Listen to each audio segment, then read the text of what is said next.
I heard him say it, loud enough for his friends to laugh, quiet enough to think I wouldn't sit here. She sits mine at the office. The room was alive with the hum of a corporate gala, champagne clinking, laughter echoing. My wife smiled across the room, unaware, caught in polite conversation with clients, and he, her so-called work husband, leaned against the bar, boasting like a teenager claiming territory. I didn't react. I just nodded once. Slow, almost private, almost measured. His friends smirked, mistaking my silence for weakness. He had no idea. I already knew. We had been married 10 years.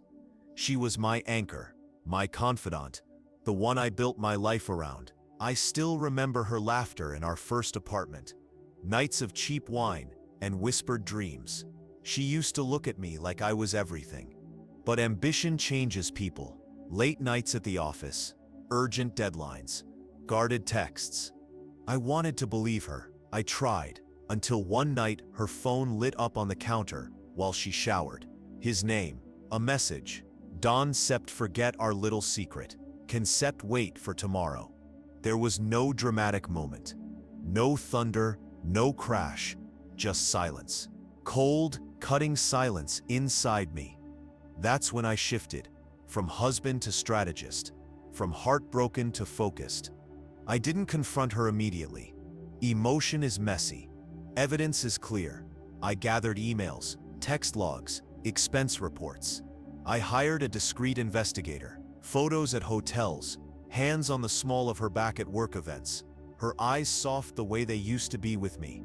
Betrayal tastes bitter. I let it settle into resolve.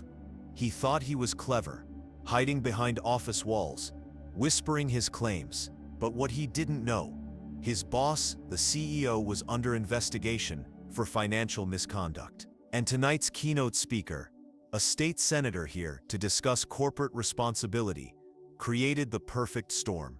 I moved quietly. Certain documents reached the right people. Expense reports linking him and her to misused company funds. What looked like business trips were now evidence. I ensured the senator's team heard stories before the gala. By the time champagne poured, the fuse was lit. Later, when I saw him, he wasn't laughing. He spotted me speaking quietly with the keynote speaker, my hand lightly resting on the man's shoulder. A smile that didn't reach my eyes. Pale, nervous, whispering to his boss, "We have a problem." The panic had begun. The speeches started. Lights dimmed.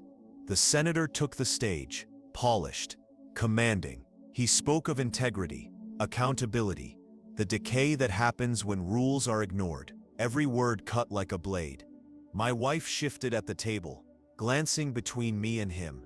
She knew something was coming, but not how far it would go. The senator paused, acknowledged someone who had brought concerns forward. Investigations were underway. Names weren't mentioned, but scrutiny was imminent. The boss stiffened. The work husband fidgeted. My wife's face drained of color. I didn't clap. I sipped my drink. The fallout was immediate. Whispers, frantic texts, avoided eye contact. Within a week, he was on leave, his career crumbling under scandal. My wife faced questioning, her reputation permanently stained, and I, calm, unshaken. I had filed for divorce, armed with evidence securing custody and assets. She didn't fight. She knew the game was lost. The last time we spoke, she asked why. Why not leave quietly? Why destroy everything? I looked at her, the woman I once loved, now reduced to excuses and shame.